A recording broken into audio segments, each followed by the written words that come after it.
listening to the Cross'em Wrestling Entertainment Podcast. Good morning, ladies and gentlemen, and all fans of All Elite Wrestling, and welcome to episode 19. Soon we're going to have two Sean Spears next week. Episode 19 of Cross'em Wrestling Entertainment. We are here to talk all things AEW Dynamite, joined today by Tyler Bard, as usual, and our good friend Dylan Bracha. And just a sneak peek, next week we will have Kyle Torres on as what we'll call our Impact Specialist, and you'll know why if you watch the last week's episode or at the end of this episode when we get through all the action. Winter has come and gone. Winter has come in the name of Sting, baby. Let's go. Let's go. Oh my God. Oh God. Noah, I know we're going to get to it, but there was just nothing like a surprise. And if you remember last week or 2 weeks ago, I had scolded Tony Khan because he was telling us about all the guys who were going to get these big pushes. And I was like, please shut up. Please don't tell us. We don't want to know these things. And then all of a sudden the lights drop. The music hits, no one knows who it is, and then suddenly Crow and then Sting. And I have not jumped out of my seat in a long time. And I leapt up. I texted Dylan. I texted Noah. I texted Joe. I texted Kyle. And Noah was in the middle of a class and was not watching at the time. I go, turn your damn TV on. Oh, man. And he did, and he texted me back with like the shocked face. I'm like, yeah, man, this is amazing. Sting is officially All Elite. Yes. Man. Anyways, you were saying? No, it's amazing. And we'll definitely get to that Sting part. We'll have Joe on, actually, who's going to talk a little bit about how he feels with Sting being back, being a big fan of Sting years ago, right, when Joe was a young wrestling fan. Now he's a young at heart ages ago. Well, let's not age Joe now. Let's not age Joe now. Still has a beautiful head of hair, that man. Oh, yes. Number one in the company. I would say I agree. I vote right, Trevor. That's right, Trevor. Number one. That's right, Frank. All right. The action kicked off on last week's episode of AEW Dynamite with the Dynamite Diamond Battle Royale. Yes, welcome to the podcast there, my friend. The Dynamite Diamond Battle Royale kicked off this week's show. The two remaining competitors to fight for next week's show for the Dynamite Diamond Ring, a beautiful diamond ring as you see there on your screen for our visual watchers. Yeah, I'm sorry. We missed that last week. We had thought only one person was going to win, and it was actually going to be the two remaining competitors at the end of the bout. Which I like. Let's do it. That was awesome. Yeah. Did anyone else also not catch that when they started the match? When the bell rang, I'm like, why? What happened? Yeah. I agree. So competitors included Miro, Hangman Page, John Silver, Scorpio Sky, Sean Spears, Mark Quinn, Isaiah Cassidy, Kip Sabian, Matt Sydal. Thank God Matt Sydal didn't have to have an entrance this night. Serpentico, Jungle Boy, Luther, Alex Reynolds, Orange Cassidy, Matt Hardy, Sammy Guevara, Joey Janela, Lee Johnson, MJF, and Wardlow. Spears earned a measure of revenge from the Casino Battle Royale, eliminating Sydal in a nice callback of sorts. Sky eliminated Spears to continue their rivalry, much to the dismay of Tully Blanchard. Hardy eliminated Cassidy, unannounced to Quinn. Spears already eliminated. Blasted. By the way, that was huge, Noah. Yes. That is a massive move because if people aren't completely, they haven't showed it a lot lately, but the Private Party is like Matt Hardy's hype squad. Like they are always there to help out Matt Hardy when he needs help, and for him to just turn on them like that all of a sudden, that was big. And then not even like Quinn didn't notice, and he just played it off like, "Hey, buddy." I was like, "Oh, this is a side of Matt Hardy we haven't seen in a while." Right. Yes, absolutely. Spears already eliminated, blasted Sky with a cheap shot courtesy of a steel slug and led to his rival's departure. Hardy and Quinn worked together to eliminate Silver and Reynolds in a cool spot that plays up Evil Uno's invitation to Page from last week. Dark Order saved him. Hardy dumped Page moments later, though. Cassidy, was anybody a little surprised of how quick Page was just dismissed in this match? Very surprised. Yeah, did not expect it to go that way at all. And it wasn't even like it was much of a fight. He was just eliminated. He left like it was just another person leaving. Like Hangman Page to me is much bigger star than someone who would get eliminated in the opening match of a show, and that opening match is a battle royale, and he just got eliminated and left like nothing happened. Yeah. But you know what? I wouldn't say nothing happened. We did get more storyline with the Dark Order. They saved him, and then he once again helped Matt Hardy get that heel story running with eliminating him. So I don't think it was nothing. I think he was there as a massive piece to push some other of the superstars who might have been on the B or C tier. Okay. Also, let's not forget how the Dark Order works. They make sure you're losing all the time. You join us, now you start winning. That's another thing that you might pick up in there. Yes, this is actually my friend here, Mr. Kind Internet Boy. He's one of the channels I mod on Twitch. Everybody go check him out on Twitch. It's Kind Internet Boy.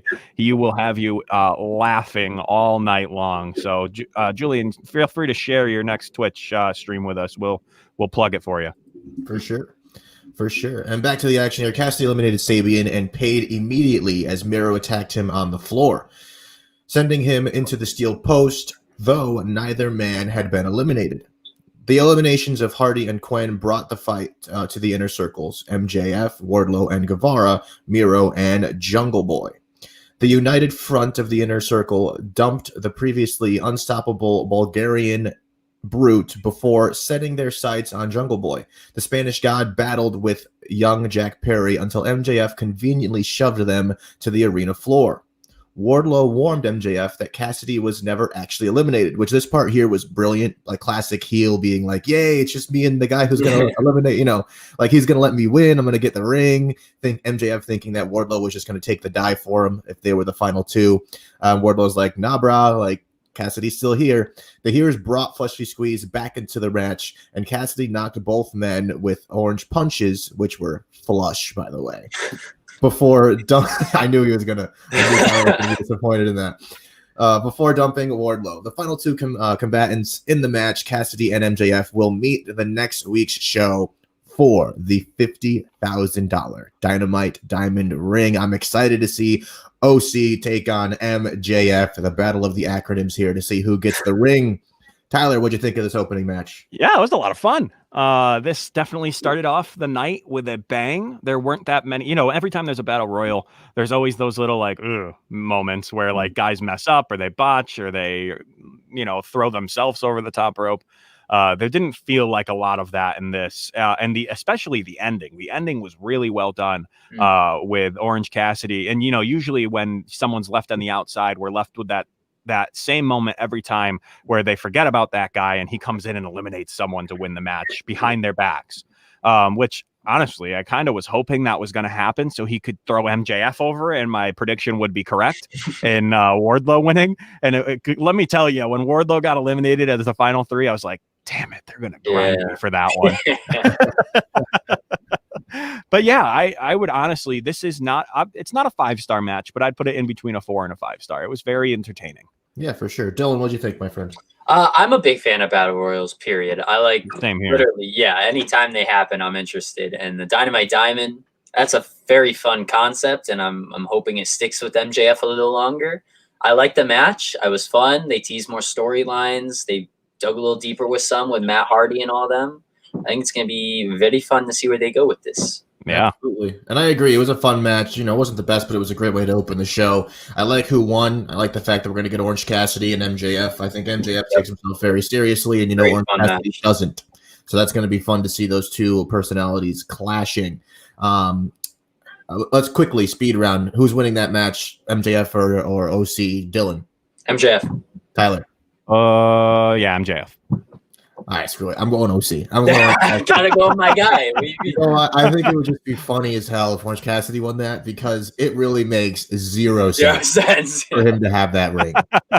Like he would, and the best part would be like MJF, if he had it, he would walk out there like that, like Cody with his ring. He would show it all the time. He would kiss it. He would probably do a Jerry Lawler with it.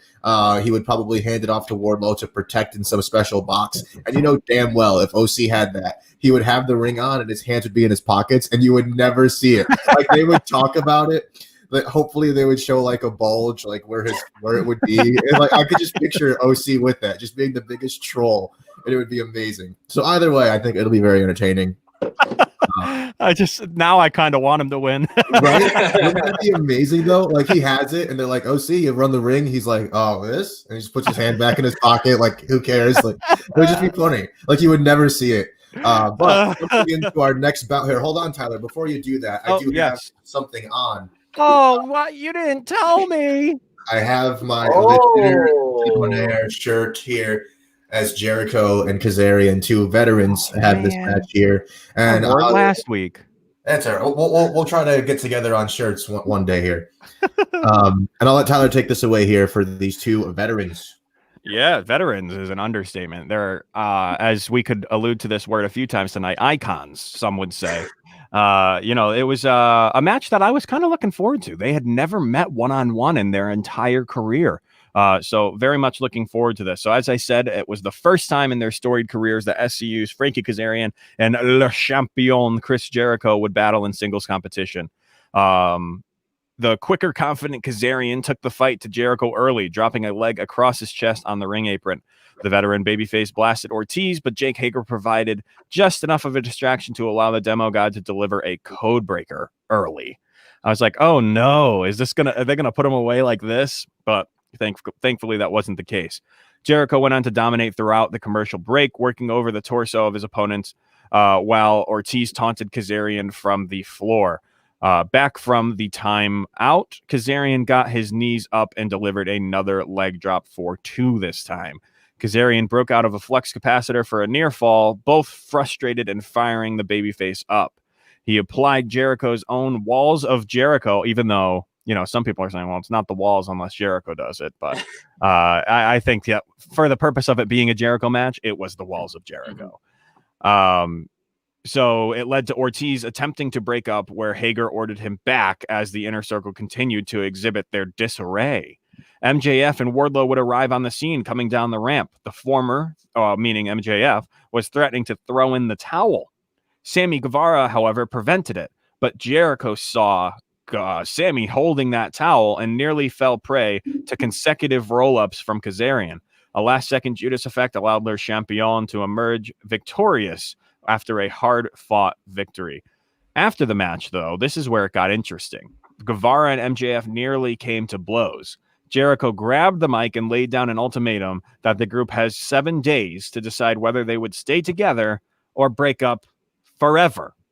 So, unfortunately, we have some massive issues within the Inner Circle, and it's saddening because I don't want anything to happen to these guys. They are one of the greatest factions in the last few years, and I would hate to see them go down like this, because otherwise we're never going to get great segments like this anymore. Le Dîner Debonair would have been for naught, and we cannot allow that to happen. So I hope Sammy Guevara gets his big head out of his ass and lets MJF be the leader of the cronies. All right. Good match first, right? The action was great. I agree. It's a tough thing to see. You don't know where this is going to go with the Inner Circle. Who knows? I think I'm going to play off of an earlier storyline of a similar group of individuals where they said Bullet Club is fine. I'll say Inner Circle. Yeah, imagine fine. that. This is very similar. Yeah. Yes. Yes, Frank, I agree. Kazarian is one hell of a wrestler. Indeed, he can go veteran, to say the least, and that's not even close to the being able to describe what that man can do. But yes, I'll say Inner Circle is fine. They might have some rips. Maybe they'll lose a member or two. Who knows? Let's see. Frank also says the Inner Circle will stay, but I think they will turn on Sammy. I was just going to say I could see a let's see who. Evolution here, a Batista-like storyline here.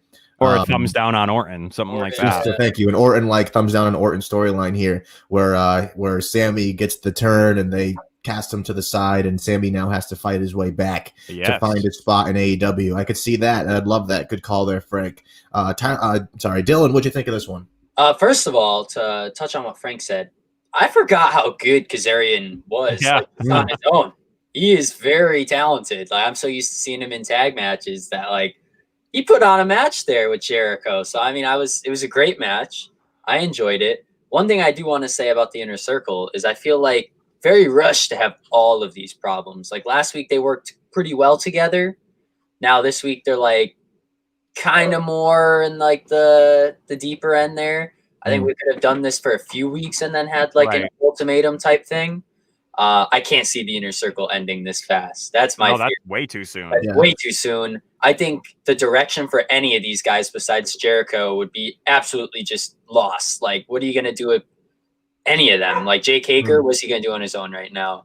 Wardlow, I will stay with MJF. I don't think Jake Hager will ever leave Chris Jericho. Right? I think this they're company. going to be attached right now. Those two will always be a tag team in this company. I think he's taken the place of Sammy, and he will be Jericho's go-to tag team partner. Yeah. Okay, no, I like that. And Dylan, I don't really think of that, to be honest, and saying that it's too soon. And you're 100% right. Like it is too soon for a team to think to be unspiraling or unraveling already. You know, like if you think how long it takes teams to get into an issue, like we just talked about Evolution, we just talked about these other teams. It takes a while for them to break down or have miscommunications or whatever. And you're right. You're 100% right. It's too soon for Inner Circle to be thinking about breaking up or having problems here. So we'll see if the hothead Sammy, as Frank is saying here, will cool down and maybe let the Inner Circle get back to normalcy here. So jumping into our next bout here, I'm happy that I got this one and being able to talk about the Dr. Britt Baker, DMD, taking on Layla Hirsch. All right. So Dr. Britt Baker returned to the Squared Circle this week as she battled 24-year-old Layla Hirsch. That is like me wrestling Britt Baker, which I would never do because she would kick my ass. Britt Baker would definitely kick my ass. That is a massive insult to Layla Hirsch. She is incredible. Yeah. I'm just saying age-wise, Tyler. Oh, okay. I'm 24. I'm just saying it's impressive that I was giving her credit. Were you? Yes, I am. All right, I'm sitting here with my Le Dinner Debonair shirt, and she's wrestling the greatest women's wrestler that ever walked the planet. You're saying congratulations for getting to stand in the presence of Britt Baker? Is that what you're saying? I wish I could do that. It's a little bit of an insult, but I'll allow it. I don't know that part, but. Thank you. Hirsch down Baker early, out wrestling her. The good doctor turned the tide in her favor, though, and dominated throughout the break. Back from commercial, Hirsch wiped Rebel out at ringside. Rebel, not Reba, by the way, everyone. Rebel, not Reba. Yeah, thank you, JR. Yes.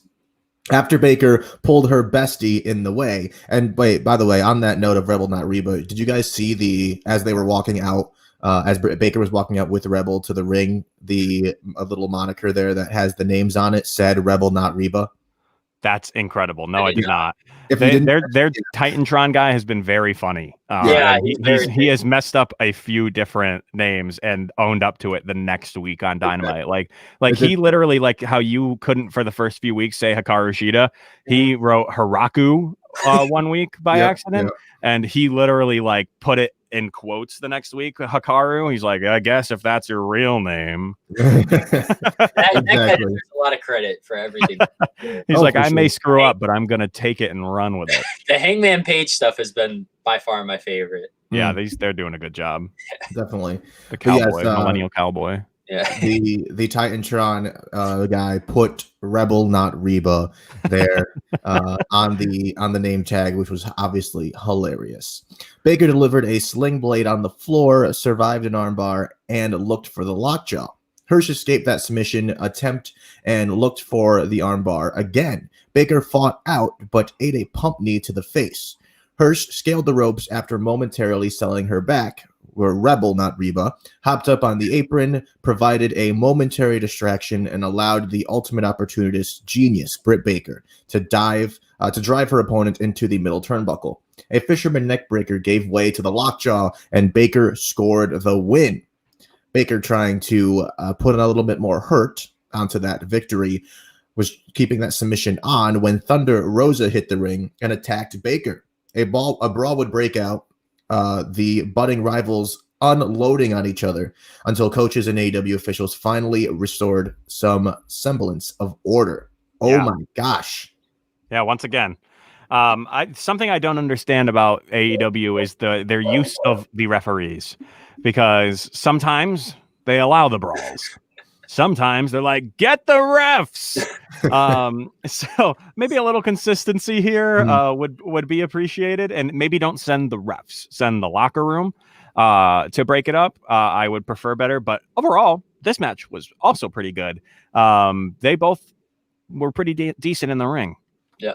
Absolutely. No, I have to agree. This match was good. I enjoyed watching it. Obviously happy with the winner. There's no surprise there. I'm excited to see where the Thunder Rosa and Britt Baker beef is going to go. You know, maybe winner gets a championship shot along the lines, which I don't know who's going to want that. Might be Abaddon eventually, so we'll see, but we'll get there. Absolutely. We'll get there. Dylan, what do you think of this match, my friend? I agree. Good match for a really good card overall. I didn't know who Layla was before this, but I'm definitely going to remember her when she gets back in the ring. Yeah. Talented, I'll say that. Britt Baker's just better in every way, though, so no one can agree. Yeah, she's hit the indie circuit here a few times. That's the only reason I had seen her name on our buddy Justin's Nerds of Wrestling Facebook page. Her boyfriend shared something on that page about her getting a shot on AEW. So that was pretty cool. Oh, that's great. Nice. Yeah. That's awesome. So, yes, a great match there with great talent. And speaking of great talent, here at Clovercrest Media, we have a lot of fantastic talent that we'd like you to get a taste of right now. Welcome to Ivy League Murders. On this podcast, we focus on cases affiliated with the Ivy League, exploring the darker side of higher education.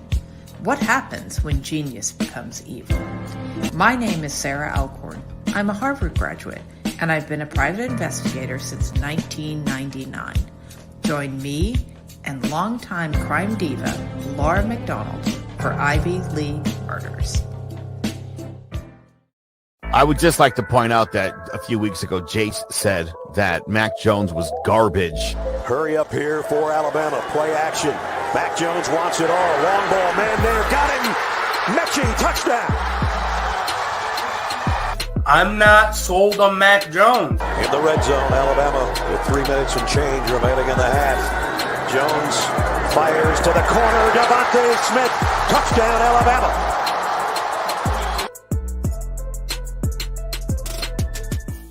Clovercrest Media Group presents a CMG podcast. Keys to the City. Keys to the city, baby. When you see us, so you know. Crossed up by Kobe, little floated to Shaq, and then Shaq goes like this, and the rest is history. Pay attention. Don't tell me what to do, devil woman. But speaking of those Lakers, but I hold on. But I didn't make my. I said Denver's gonna win. Yeah, you did. You said that. There's no other show like that. Clovercrest is doing great things right now. Streaming everywhere. Looking for a casual baseball podcast to listen to? Well, Baseball with the Bard, presented by Clovercrest Media, has just what you're looking for. Tyler Bard and Noah Cross cover a wide range of happenings in the MLB, and then dive into a deep focus on the Red Sox and Yankees. Join us every Sunday at 11 a.m. Eastern Standard Time for your weekly dose of Baseball with the Bard. And a quick shout out to Beast Mode Breaks, again, giving us a nod on their channel. We appreciate you guys. Beast Mode Breaks is a channel where you can go watch them unpack sports cards. They do baseball, football, NASCAR, basketball, hockey, just about anything you can think of, and find a fun and creative way of getting them out to you. Thank you to the guys over at Beast Mode Breaks. Hopefully we can get you on a show here very soon. Absolutely. And we'd love to have guests. As you know, Dylan's here. Next week, as we said, Kyle Torres will be joining us.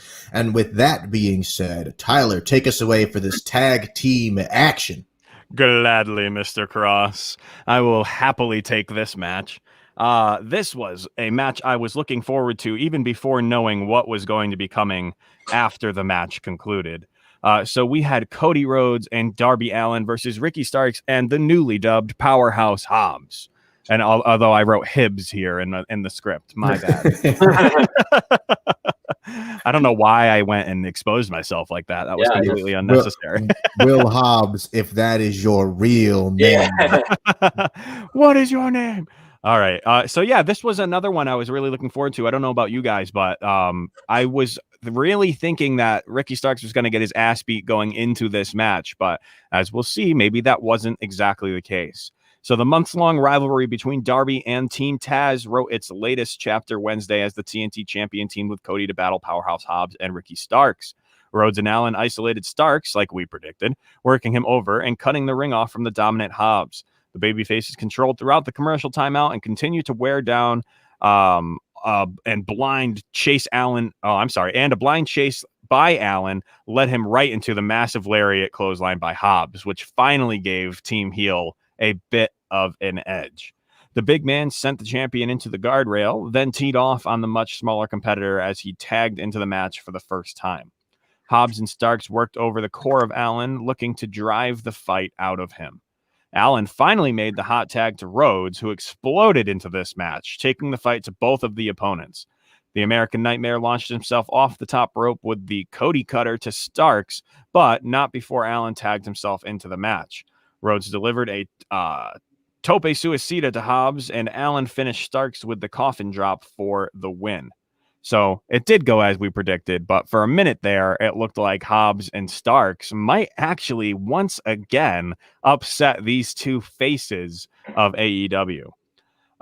So after the match, which is the best part, Hobbs began attacking Allen, and then Arn Anderson decided, you know what's a good idea? Let me go after this massive man with some chops.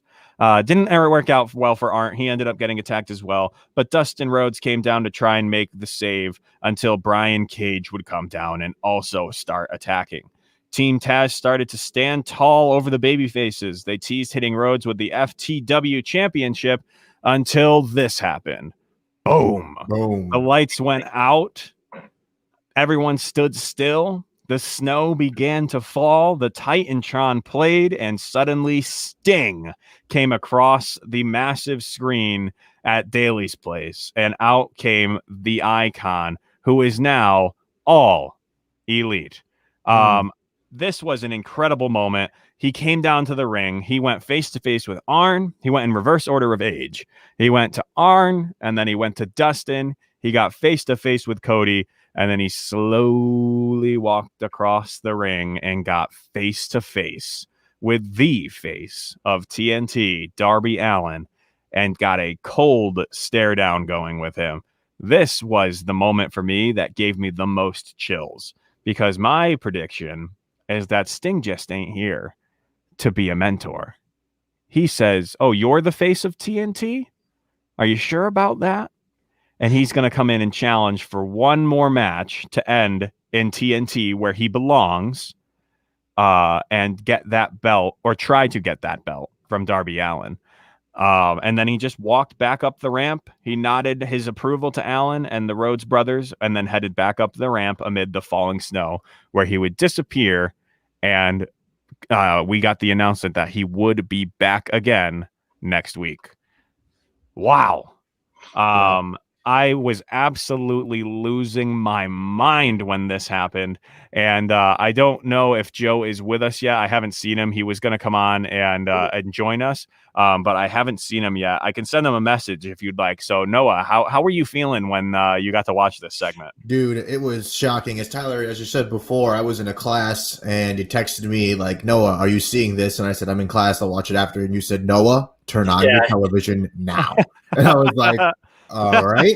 So I'm like, I don't know what's going on. I can say, and my answer to Tyler was, listen, when you texted me, it wasn't even a thought that I would turn on my television and see Sting. Who did you guys think that was when the lights went out? I'm not gonna lie, I had no idea. I was like, there are two people who turn the lights out when they enter, and it's Undertaker and the Sting. And the only person that it would make sense is Sting. But even then, I'm like, okay. Exactly. That's hilarious. No, it was a shock to say the least. And like I said, the last person I expected to see when because you texted me to turn on my TV, I was, saying, oh, all right, cool. There's something crazy happening. So I'm like, all right, let's see what this is. And I did not think for a second it was going to be Sting. I turned the TV on expecting to see something crazy.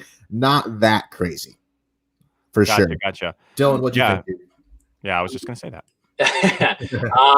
I lost my mind too. I'm not gonna lie. I've never been the biggest fan of Sting, but I mean, like watching someone like Sting walk out on just Dynamite, right, was insane.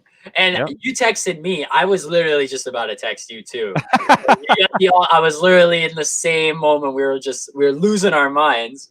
I'm sure if you ask my parents, they heard me downstairs yelling, "No way!" Like I couldn't believe it. It was awesome.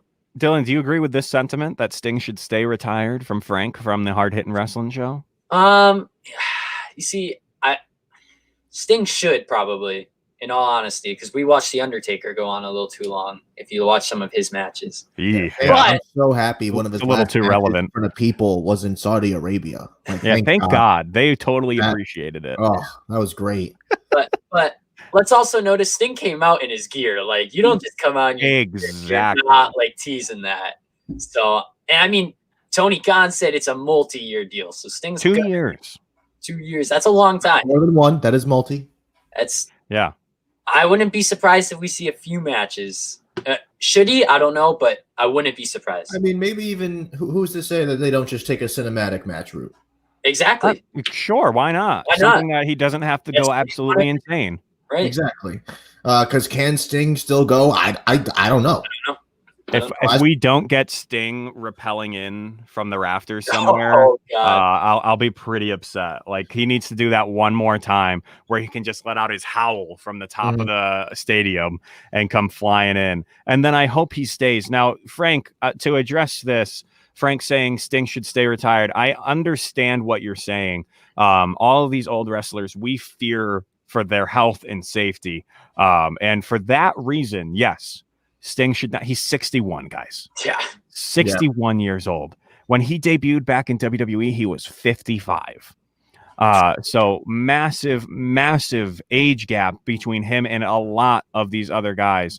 And I'm not expecting anything massive out of him. I want him to come out. I want him to hit the Stinger Splash, the death drop. I want him to just do a few three of his big moves, and then Darby can go ahead and hit him with the coffin drop, and that can be the end of that match.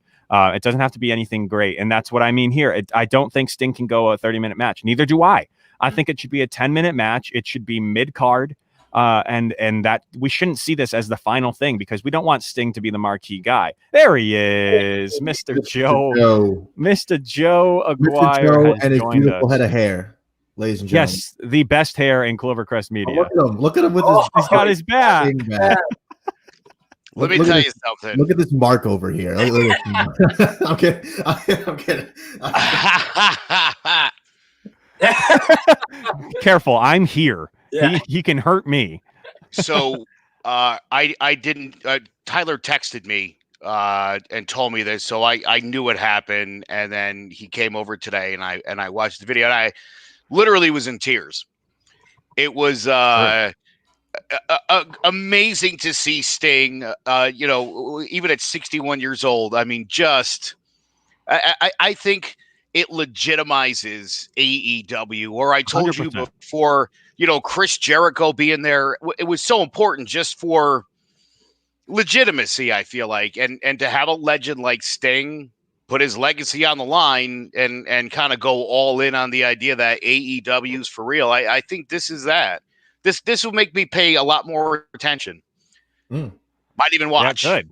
Oh my God! I would almost. I mean, I remember, dude, at 2014, when he popped up on wrestling on WWE for the first time. I mean, how are you not going to watch that?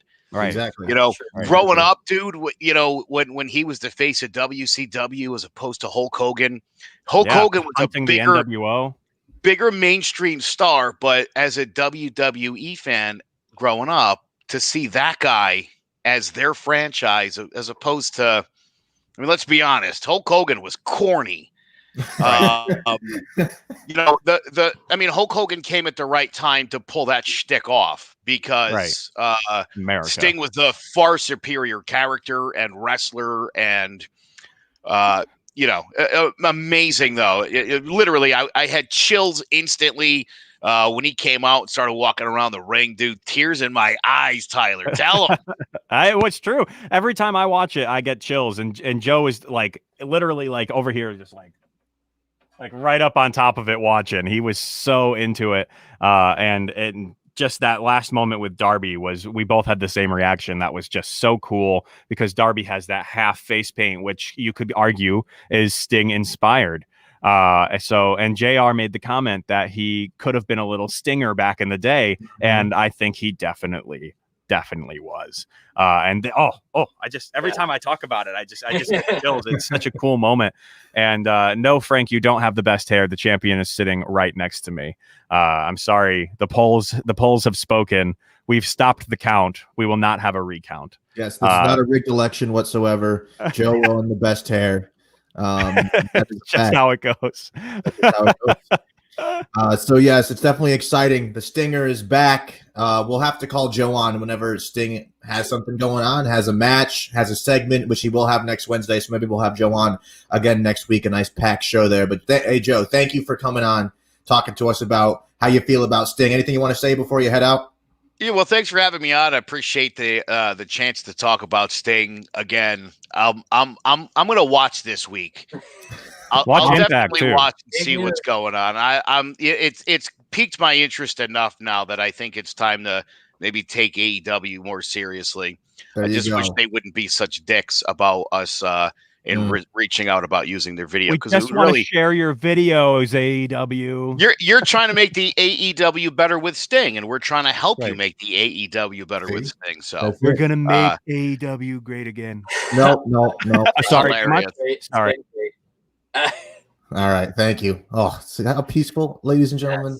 Sometimes you got to do it, you know. Anyway, thanks for having me on, and very excited to be talking more Sting in the future, fellas. Awesome. Thanks, Joe. We'll see you, buddy. All right, and hey, with Stinger, yes, let's keep moving. We spent a good amount of time on Sting, and we'll revisit him next week. Next up, and last up, but certainly not least here, folks, our main event of the evening as Don Callis joined Jim Ross, Excalibur, and Tony Schiavone ahead of the night's hotly anticipated main event pitting AEW World Champion Jon Moxley against the cleaner himself, Kenny Omega. A big fight feel encompassed the facilities, complete with the reveal that that the match might go past 10 p.m. TNT would stick with the show until the winner was determined. Now, that's funny. I remember Tyler and I texting each other. Because the match started real early. I'm sorry, I had to. The match started real early. Like the show ended at 10. It was 9:20. So looking at that already for a TV match, it's like, whoa, that's long. But I mean, it's a championship match, and as the end of this, you'll know that it was worth it. Obviously, worth the time. They needed that time. So when they said that if they did go past 10 p.m., they'd have been like, oh, all right, whatever. I'm like, wait a minute, like, are we really going to believe it? Yeah, Tyler's like, listen, I gotta go to bed. I'm like, bro, I don't know what to say. Like, it's insane if they go past 10 p.m., especially considering they're starting so early. But with that being said, chain wrestling early gave way to strikes from Omega and a Hurricane Rana that sent the champion to the floor. It was on the floor that Moxley gained his first real advantage of the match, brawling with the top contender through the commercial break. Coming out of the timeout, Omega delivered a dragon screw leg whip to the ropes. Vicious. Then dropped the champion knee first onto the guardrail. Rude. The cleaner worked the ankle and knee of his opponent despite attempts by Moxley to break his grip. Omega cerebrally picked his opponent apart for several minutes before a German suplex slowed his roll. Moxley built momentum through another commercial break, laying into Omega with knife edge chops. Uh-oh. Did we lose Mr. Cross? Let's see if he comes back. Hold on. Everybody hold your breath in anticipation. I think we may have lost Mr. Cross. I'll pick up where he left off. Let me just get to the point here. Where knife edge chops. Hold on. We're going to get there. There it is. So yeah, as Noah was saying, he laid into him with the knife edge chops that read in the challenger's chest and drove the air out of him. Omega dodged a blind charge and wiped the champion out with a plancha. Back in the ring, though, Moxley caught his opponent with a paradigm shift from out of nowhere. But rather than covering, he headed outside the ring and grabbed a pair of steel chairs. That led to this incredible little bout in the middle of the match. Mox would set up the chairs, inviting Omega to sit down. They came face to face, the champion daring the challenger to hit him. They exchanged slaps, jabs, and until the champion rocked Omega. The challenger answered with the V-trigger and then the Snapdragon suplex. A second Snapdragon followed, and Moxley dodged a V-trigger and delivered a release German suplex. Dylan, I'm just going to pause mid-match here. This is one of the most unconventional moments in a match I have ever seen. You can see that they were legit boxing each other's ears off. You can see the sweat coming off of Mox's head in this picture here. And Omega's grabbing onto the side of his head. Super unconventional. It's not something I've seen ever. I couldn't believe like how real they were just actually going in on each other. Yeah. Like, they were laying into each other. Just look at the way Kenny's, I think he's actually holding his ear because it probably felt like it was going to fall off. Yeah. Because they were hitting each other so hard. There were points where Moxley was jabbing at Kenny, and I thought Kenny was straight up going to be knocked out. Like, he was just right in the jaw. I'm like, there's no way they're just taking these. Yeah, no, they were absolutely hitting the hell out of each other. And Mr. Cross, you have joined us again. Welcome back. I know your stream just bit the dust a little bit there. Can you hear us, Noah? Yes, okay, can you guys hear me? Yep. Yes, we can. Absolutely. I was just picking up where we had left off. It was down by the I mean, I'll just keep it rolling and we can hand it back to you at the end. Perfect. So a King Kong Lariat and a second paradigm shift earned the champion a close near fall. Moxley looked to follow up with a tope, but Omega caught him with another V-trigger mid-flight. Back in the ring, Omega delivered the Tiger Driver 98 for a 2 count of his own. The combatants teased finishers, each escaping the other's trademark stuff. Omega delivered a ripcord V-trigger, but once again, Mox kicked out. On the floor, Moxley delivered another paradigm shift into the ringside heaters, which busted open Omega's a little cut under Omega's eye, which looked gnarly, and I don't think it was supposed to happen. He's going to have a nasty shiner next time we see him on TV. Yeah, so he hit it into those ringside heaters, prompting for the referee to call for the doctor. Referees and Don Callis would make their way down to ringside, but Moxley tossed Omega into the ring and fired off with a flurry of right hands. Callis would hop up on the apron and catch a massive right hand from Moxley. But Callis had a microphone in his hand, which found its way into Omega's grasp. The challenger blasted Moxley with it, busting him open. The crimson tide was flowing down Moxley's face. Omega obliterated Moxley with the barrage of V-triggers, which were all gorgeous. And Schiavone asked what happened to a gentleman's agreement that Omega was so adamant about with the build-up to the match. Omega delivered the one-winged angel to earn the win. Then they quickly left with the title, running out to the parking lot, which this was, although Sting showed up, for me, this was moment of the night. As they're running out to get out of the car, Tony Khan's yelling at them. All the wrestlers are screaming at him. It just felt like a super well done shot from a movie where the villain won and all the townspeople are screaming at him as he's running out of the facility. And he gets out there and finally Marvez catches up to him and says, Hey, where are you, Callis? What are we doing? This is insane. He's like, if you want any answers, you'll have to tune in on Tuesday night. And he goes, I don't know what you're talking about. Tuesday night isn't right. We air Dynamite on Wednesday. He goes, no. You'll see me and Kenny Omega on Impact Wrestling. Excuse me? Yep. Did you just say Impact Wrestling? I absolutely lost my mind because for anyone who has been a big fan of the show and has been watching along, first off, thank you. And you know that I am a massive proponent and pusher of everything except WWE. And this massive move right now is monumental for especially for Impact Wrestling. This is a massive move. I've been telling Noah that Impact is finally making waves and they are showing back up. They've got big guys who used to be in WWE who are underutilized. They've got a hilarious gimmick, which may have been our first hint that this was happening with Hornswoggle, who's pretending to be AJ Styles in Impact right now. He's the nominal one. And so This is so massive. I was caught way off guard by this. And now I have a reason to go watch Impact. If you're going to put this guy in Impact, who, if you guys remember, before AEW was a thing, Kenny Omega was rumored that this is where he was going. He wasn't going to go to WWE. He was going to go to Impact or stay with New Japan or just wrestle with Ring of Honor or hit the indie circuit. No, he wanted to go to Impact, and now he can. And now it's going to be on Access TV. I believe they also stream on Twitch. Yes, they do. They stream on Twitch. Yep. Yeah, so you can find them on Twitch. I will be tuning in. I hope this is just a partnership where they're going to, push each other's content. But if it becomes something where Tony Khan has somehow gotten ownership of Impact, I don't see how that's a bad thing either. Dylan, you had to be excited about this too, right? Oh, I'm very excited. And Impact as a whole, last couple years have never been like as big as, before. This is huge. This is beyond like words. This is amazing. Like, I mean, you were talking to me before. You're like, this is possibly a second show idea. Yeah. If they do buy him out. Who knows? I don't know what financial status they're in right now, but it's possible. Imagine if they go to Friday nights. Impact on Friday nights.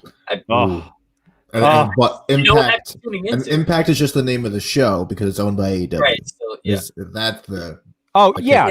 They need to keep the name. They should not change the name. If they buy out Impact, they need to keep Impact and call it Impact. But for starters, the dream matches you can make from both sides. Oh yeah. Impact and AEW.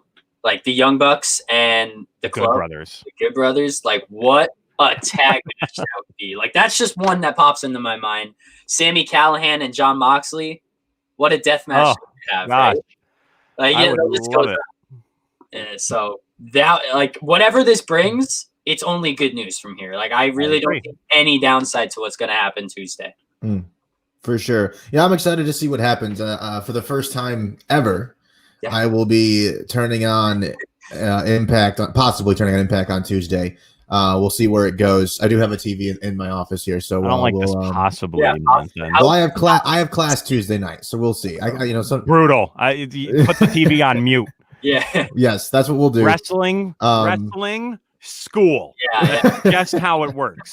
Come on. That's what we'll do. We'll make sure it's on. I won't miss it. And then what we will do, though, is next week, as we said before, we'll have Kyle Torres on as we've had before. Sure. He watches a lot of wrestling, and he knows much more about Impact than we would. So he's going to be our inside man, as Tyler said. I might just have Kyle come on for a short episode sometime during the week so we can talk about Impact. Yeah, if I could just get some hot takes from him.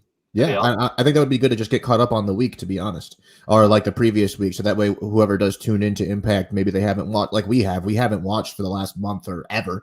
So it'd be to maybe talk to Kyle a little bit and get some inside, pick his brain and what we could expect on Tuesday besides Kenny Omega. So we will see. And obviously Don Callis. Excited to see where that goes. That is the first of our previews for next week. Next up for next week is a preview of the next episode of AEW Dynamite, which will be on December 9th. And we will see Dustin Rhodes versus 10, ladies and gentlemen. This will be a good match. I'm looking forward to it. What do you guys think? Just quick take. Excited? Don't care? Random. Completely out of the blue. I don't know why he's not fighting Cage or Hobbs. I just feel it's too soon for that, to be honest. I don't. He's fully involved himself in this match. I don't know if you guys watch What Culture or Cultaholic, but on Cultaholic, they always talk about how Dustin Rhodes is the character that makes the least sense on AEW because sometimes he saves Cody and sometimes he doesn't. So they finally have gotten him in this storyline, and I don't know why they're taking him out of it. So maybe, hopefully during this match, he can set maybe something up with Brian Cage, and Brian Cage can jump him, and they can have some sort of rivalry going forward. That would be the only reason that this match makes sense in my mind. Okay, what do you think, Dill? I was gonna say that either he gets jumped mid-match and that carries out the storyline, or this is just Dustin Rhodes gets a win, so he looks better facing a guy like Hobbs or Cage, because there's no reason he should be facing 10 this week. I don't understand why the sudden switch of you're in this storyline, now you're facing the Dark Order. Like, I think the real reason is they just need to get Dustin in the ring a little more than he hasn't been of late. So just let him go out there, beat someone, and call it a day, or maybe get some more heat on the inner circle. Who knows? That's what I think. Yeah, That's what that I'm could looking be at it. this. I don't I'm think looking they're at this supposed to be a heel team. It doesn't matter though. I'm looking at this just being a surface level match, to be honest. I think they just want to get Dustin's name on the card, and they don't want to give away anything too big yet because there's a lot big going on this episode already. Speaking of big, next up, the Young Bucks, Matt and Nick Jackson, are going to be taking on the Hybrid 2 Angelico and Jack Evans for the AEW Tag Team Championships. Big match for the Hybrid 2, huh? What do you think, Dylan? I predicted this, 2 weeks ago? I said you did. It's coming. I'm excited. I like the Hybrid 2. I think the Young Bucks will retain just because they're the Young Bucks once again. But I think this is going to be a very good match, if not the best match of the night. I do got to say this. I really enjoy that they put the titles on the line every so weeks. Like it's good to have something to tune into on Dynamite. Absolutely. Yeah, there's always something keeping you on the edge of your seat. Tyler, what do you think of this one, my friend? Yeah, I thought it was. I think this is going to be a pretty good match. Obviously, I think we can see a bunch of different people getting involved in this match because the Hybrid 2 keeps attacking people backstage and getting more people involved. As we saw this week, SCU came to the aid of the Bucks when they got jumped. When Top Flight keeps getting jumped by them, so we could see a lot of people involved in this match, which I ultimately will think is why the Young Bucks end up retaining. I don't think it's a clean win. I think something's going to happen to cause this title match to be a DQ or a no contest or something like that. Oh, okay. No, I got you. Yeah, we'll see. I think the Young Bucks are just going to get the win, if I'm being honest. Straight? Yep, that's it. Just you don't think that hurts Hybrid 2? I think it's just early for them to get hurt at this point. Like they're, I don't know. The Young Bucks are just far superior. It just doesn't make sense. Yeah, they are superior. Like there's no reason to. You don't really. I don't know. They are elite after all. Valid. To be fair, they all are. But anyway, moving on. The Dynamite Diamond final match here of this tournament. Absolutely, we will have OC take on MJF. Tyler and Dylan already said they think MJF's going to win. I already said I think Orange Cassidy's going to win. So we'll see who the winner is of this one. We've already talked about how excited we are. We actually are. We're looking forward to it. So let's jump into the next one here. Some tag team action. Got a 2-for-1 deal here with FTR taking on the Varsity Blondes, Griff Garrison and Brian Pillman Jr., and then Lance Archer and the Lucha Brothers, Penta El Zero and Ray Fenix versus Eddie Kingston and the Butcher and the Blade. Some tag team action here. That's a third tag team match this night. What do you guys think of that? And what do you think of these matches here, Tyler? Well, yeah, this is what we've come to. Oh, wow, I have my own little window here. This is what we've come to expect from AEW is incredible tag team wrestling. They have blown every single other industry out of the water when it comes to tag team wrestling. And look at the names here. Lance Archer, Eddie Kingston. You got the Butcher and the Blade. You got the Varsity Blondes, who are these, Pillman's not up and coming. He's been around for a while, but he's got someone like Griff Garrison, who is a name that was prominent for a little bit, going up against Cody and showing his face in the ring against MJF. So I think he's a guy we're going to see in the future. And then, of course, we have, fists, not flips on the other side of the ring, who's just going to absolutely ground and pound these guys.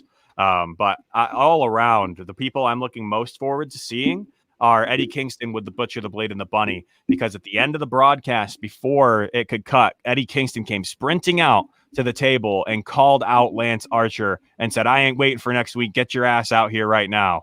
But unfortunately, they had to cut away, and we didn't get to see them fighting. So very excited for both matches. But as I say every week, Eddie Kingston, the Butcher, the Blade is my favorite thing going right now. Yes. Dylan, what do you think? Well, first of all, very happy to see FTR back. I love them. Probably my favorite tag team right now.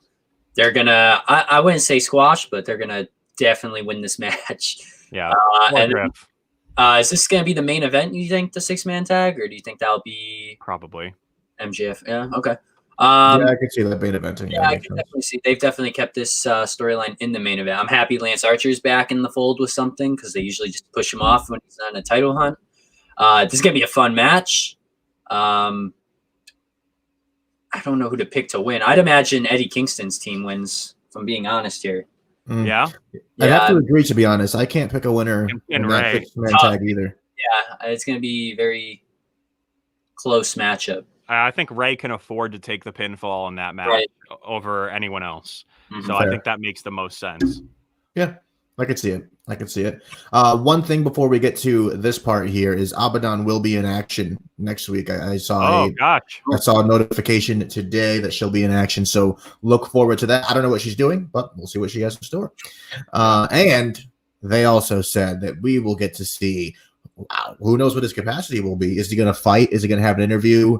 Sting, ladies and gentlemen. They did announce that too. I don't have a graphic for it. He's having an interview with Tony Schiavone. Okay, that's good. Good to know. But will that break into a match? We hope so. Who knows? Right? Come on out, Darby. I want to hear from you. Let's do it.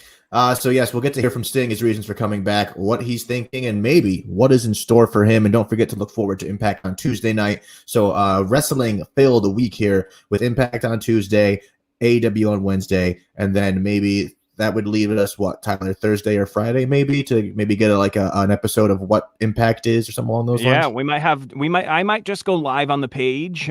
So make sure you're following us on Facebook. You can follow Crossum Wrestling Entertainment on Facebook. Just give us a search in your engine. You will find us right away. It's the same logo you see here, or you'll see Noah holding up his CWE towel. So please join us. If Kyle is available, we will definitely be talking about what's going on with Impact. Absolutely. So please join us. And we're excited to get into next week's episodes of AEW Dynamite and now Impact. Crazy to say that. Woo! Yeah, weird. So we look forward to seeing you in this week and obviously next Sunday on the same place. And don't forget that if you love podcasts, visit clovercrestmedia.com for a wide selection of great shows covering sports, business, relationships, pop culture, politics, and true crime. 26 shows on the hashtag CMG Network. And if you don't find one you like, which you will, you can start one of your own. We can help you launch your podcast for as little as $15 a month. ClovercrestMedia.com is the place to visit. Make sure you check it out and tell your friends. You can visit ClovercrestMedia.com and click on the link for the latest on your favorite CMG sports podcasts, as well as blogs, videos, and latest information. And with that being said, I was joined today by Dylan Bracha, my best friend, Tyler Bard, as usual. Look forward to Joe talking Sting and then Kyle talking Impact next week. I'm Noah Cross, and this was Crossum Wrestling Entertainment. Thank you.